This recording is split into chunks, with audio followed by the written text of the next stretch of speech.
Dave, let's go to a guy we're high on, and that's our guest. Let's get a transition. Ooh. Let's go to him. We talking NBA? We're talking NBA, my Boom. man. All right, guys, it's my pleasure to bring in the co-host of the NBA Outlet Podcast, which is a part of the Off the Glass pod family. He's the Central Division Manager amongst many other titles over there at OTG. Ooh. Find him on Twitter at KWallHoops. Kory Waldron. Kory, what's going on, my man? How you doing? I'm doing fantastic. How are you guys doing? We're doing good, my man. So your job probably got a little bit more interesting yesterday when Magic Johnson gets on a podium and, before telling anyone, including Jeannie Bussey and Rob Pelinka, tells the media that he's stepping down. Kory, what the heck happened with Magic Johnson? I mean, first off, it's so Lakers to steal the spotlight from Dwayne Wade and Dirk Nowitzki, who were retiring. Of course, the Lakers had to somehow get a headline. But, I mean, they caught everybody by surprise, obviously, because a lot of the rumors and reports were that Luke Walton was going to get fired. Then it came out that even last Saturday, Magic Johnson and Rob Pelinka sat down and met with LeBron James and gave no implication that he was thinking about stepping down. And then, like you said, he got in front of the media for like 40 minutes therapy session, pretty much cried that he couldn't talk to other players around the league, pretty much wanted to just be an ambassador again, and Right. didn't have the heart to tell Jeannie Buss, which is astounding, because of their bond and friendship and everything they've been through over the years. It was just really weird. Yeah. To have this all happen too on the second to last day of the season. Yeah, so is this just kind of his MO here, Kory? Because, the guy stepped down abruptly from his job as a coach.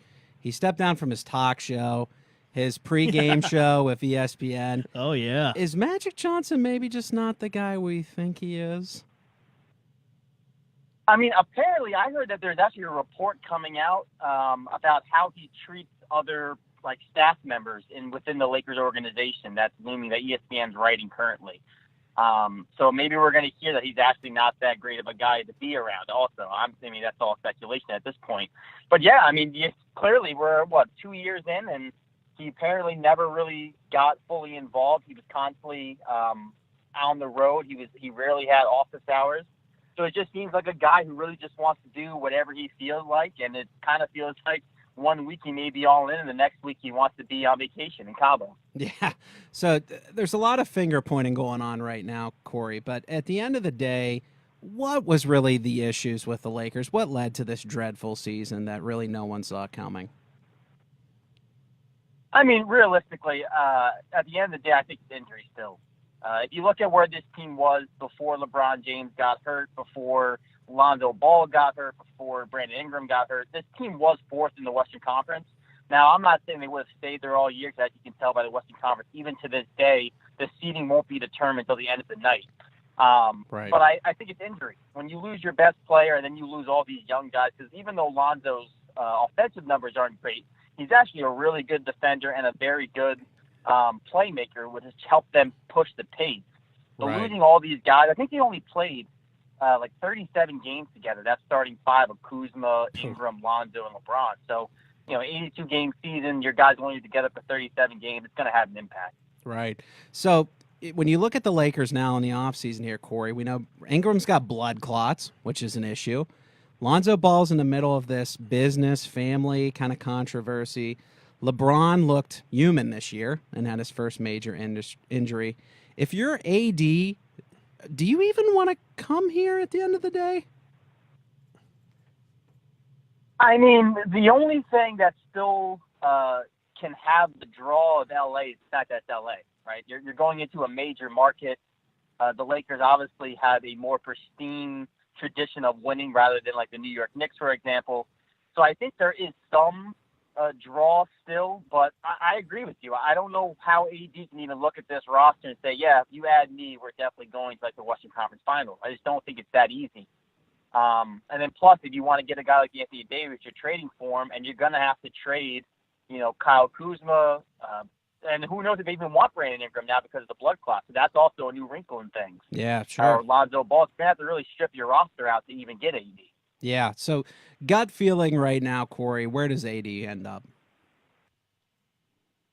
Oof. Gut feeling, gut feeling, I want to say he ends up in the other team in Los Angeles, the Clippers. Oh, okay. I think the Clippers because I think the Clippers are going to be in major play to get Kawhi Leonard this year. Kawhi has expressed interest in going to L.A. Sure. And I just don't think guys want to play with LeBron right now. I think they want to play in L.A. The Clippers have shown that they're just a grittier team. They traded away their best player in Tobias Harris at the deadline, and they still got into the playoffs, which I don't think a lot of people expected. Sure. You know, Doc Rivers done a tremendous job. They got a nice group of young guys as well. So I wouldn't be surprised if the Clippers somehow got Kawhi and then just traded some of these nice role players for a guy like AD. Yeah, absolutely. So going from 80 to KD.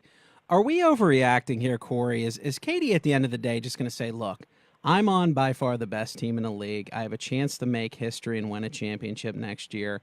I'm just going to stay with the Golden State Warriors. I mean, I think realistically, he'd be insane to leave a team that repeats with the possibility of winning, 2 to 3 more.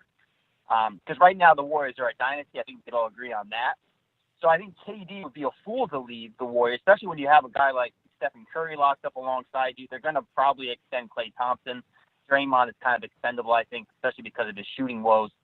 But I think Kevin Durant realistically should stay. But, I mean, this guy just seems to be the most – between him and Kyrie Irving, you really never know what's going on in their heads. They're just so confusing. Yeah. Right. One week they seem to be all in. The next week they're like an internal conflict. Sure. No, absolutely. Guys, we're talking with Kory Waldron. Check him out on Twitter at KWallHoops. We saw a couple retirements here, tearjerkers, if you will, Kory. Dirk Nowitzki called it a career this week. What do you think his legacy will be? I mean, he's going to go down as a top 20 player of all time. I think, he was the face of Dallas for 20 years now. I mean, he played in the league for 21 years, so Sure. you could really say 21 years technically. Obviously, the last couple of years he hasn't been a very much of a force on the Mavericks. Kind of his body's broken down over the years. But in those heydays, the Mavericks didn't really win anything for a couple of those years. And they had Steve Nash, and then finally, that championship title against the Miami Heat. I mean, it sticks out. That Mavericks team really didn't have a business beating that Miami Heat team. Miami just didn't have the chemistry yet. Right. But Dirk is going to go down as a top 3 power forward of all time, and in my book, probably a top 20 guy all time. Right. Yeah, you mentioned Dwayne Wade and the Miami Heat. He also called it a career. Dwayne Wade, in my opinion, Kory, the greatest athlete ever to come out of Miami. What's his legacy down in South Beach? And who's better, Paul Pierce or Dwayne Wade? This has been the hottest debate, right? It's Dwayne Wade. Because I think realistically, Paul Pierce should have won more than one title with that Celtics Big Three. Yeah. So I think that's kind of an asterisk next to that team, the fact they couldn't do it more than once. But for Dwayne Wade, I mean, that is a top 3 shooting guard of all time. He is Miami. Wade County is not going to change anytime soon. His ability in that 2006 when they won a title with Shaq. That's right. He Yeah. averaged 34 points, nonetheless against the Dallas Mavericks and Dirk Nowitzki. But Wade is going to go down as maybe one of the best athletes ever to play in Florida in general for basketball. Right. Well, him or Ronnie Cycli, let's be honest, right? Ooh, that's a good It's a tough one. It's a tough one. All right, we're talking with Kory Waldron. Check him out at KWallHoops. We've had some issues with Russell Westbrook here recently, Kory. We know he's got a short fuse, but it feels like the NBA at this point should maybe step in and provide some better solutions than what we see on the court. What do you think needs to happen with these issues between fans and players at this point? Oh, man, I mean, it's tough because, I mean, players in general this year, between the interaction with fans and even the refs, players just seem to be very more aggressive. Now, granted, the situation between Westbrook and the one crowd member who, said some borderline racial slurs, it's uncalled for. And Sure. anytime you go to a game, it's a part of the game to oh, you suck and everything else. But there's got to be a line where you're not insulting these guys. I mean, you don't know these players personally. None of us do. So to insult someone personally and insult their family, it's uncalled for. And then for the players, I understand, like, we all have a breaking point. I know I can take only so much before I might last back. Westbrook, as you just mentioned, has a shorter fuse than others. I'm not really sure what the solution is. Do you maybe push fans back an extra 10 feet away from the court to give more of a distance between the crowd and the players? I don't know if that works, because then you're farther away and ticket prices, who's going to want to pay a ton of money to be farther back off the court? I just don't think there is a clear-cut solution at this point in time. Yeah, absolutely. So the playoffs, if we started those today, these would be your matchups, Kory. And let's just run through these one by one. Give me your quick predictions and any thoughts you might have. If we were to start today, the Milwaukee Bucks, the 1 seed, would take on the Detroit Pistons. What do you think is going to happen in this series? Bucks in 4, and it's only Bucks in 4 because Blake Griffin's hurt. I think if Blake Griffin's healthy, it may be Bucks in 5, but even still, Milwaukee Bucks are a way more dominant team. Agreed. Toronto Raptors are a 2 seed. They take on the Orlando Magic, a 7 seed. I'm actually going to say Raptors in 6. Okay. I like the way Orlando's playing. They're one of the hottest teams in basketball right now. And the Raptors, I mean, yes, they have Kawhi. Kawhi is fantastic. Pascal Siakam is probably going to be most improved. But this team seems to still stumble in the playoffs. And until I see Kyle Lowry show up, until I see these guys actually winning and dominating, I'm just not going to fully buy in. Agreed. Keep waiting. Yeah, so the 76ers, Kory, just seem like they've had chemistry issues all year. Should we be on upset alert, them coming in as a 3 seed against the 6 seed Brooklyn Nets? No, because at the end of the day, even though I love what Brooklyn's done this year, Brooklyn's got to be one of the greatest stories in the NBA, just for the fact that they had that giant losing streak in the middle of the year, and they turned it around, had a ton of injuries. D'Lo has really flipped the script on his career so far.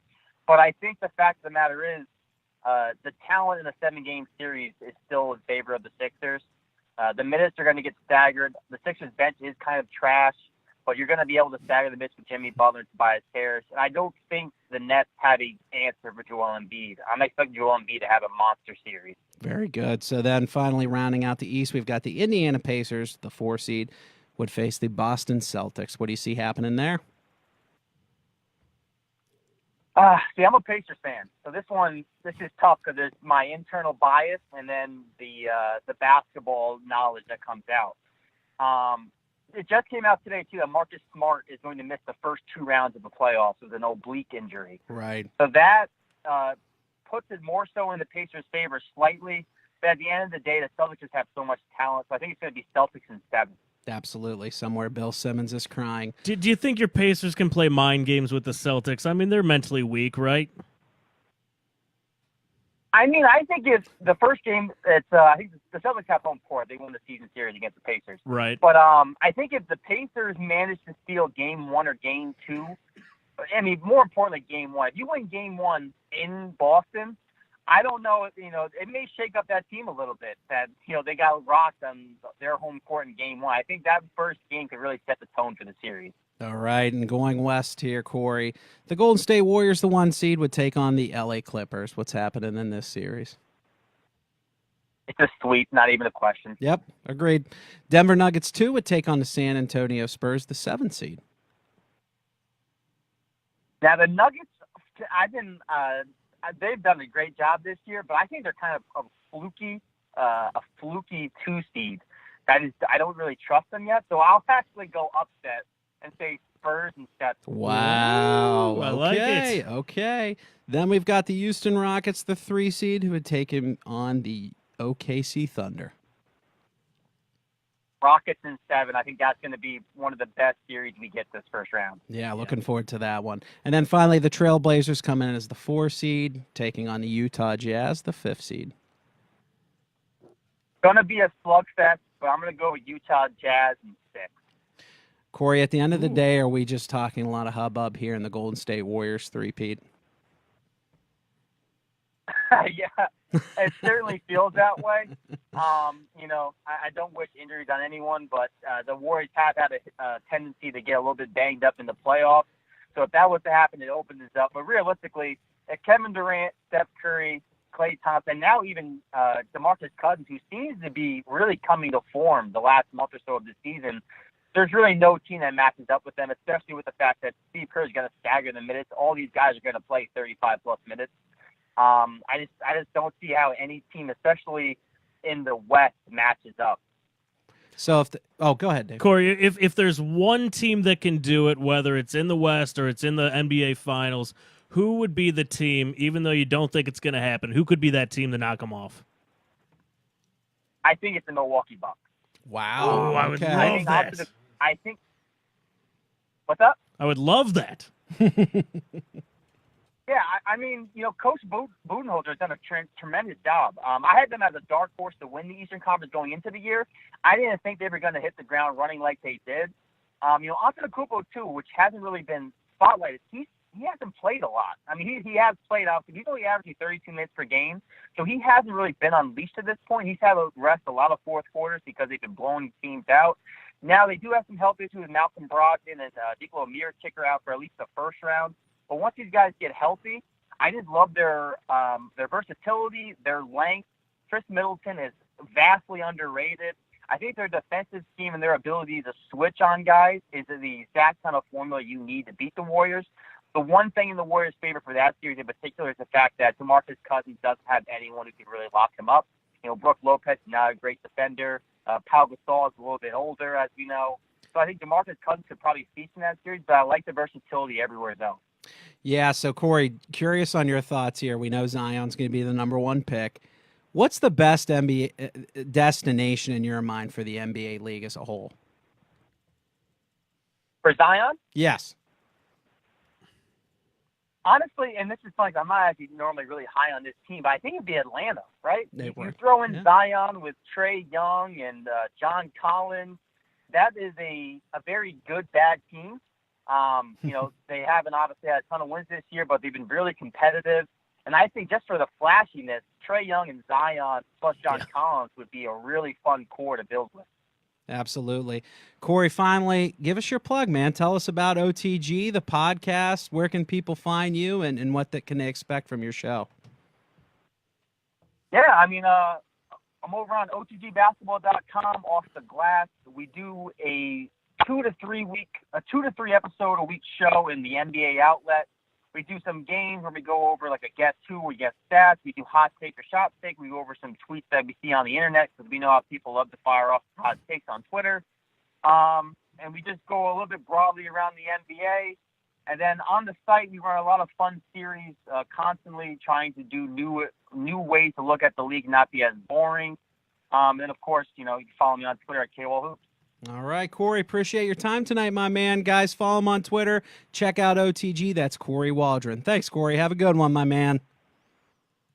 Thanks, guys. You too. All right. Oh, man. Fantastic stuff Absolutely. from Kory Waldron. Yeah. So check out their website. Those guys are on fire over at OTG. They cover every team. They're killing it. They have writers for each division. You saw Kory's writes for a specific division. He's on fire. Good stuff. Dave, how about we go to the Fringe Binge? Maybe talk a little WrestleMania, a little other stuff while we wait for our esteemed guests? Let's do it. With a transition.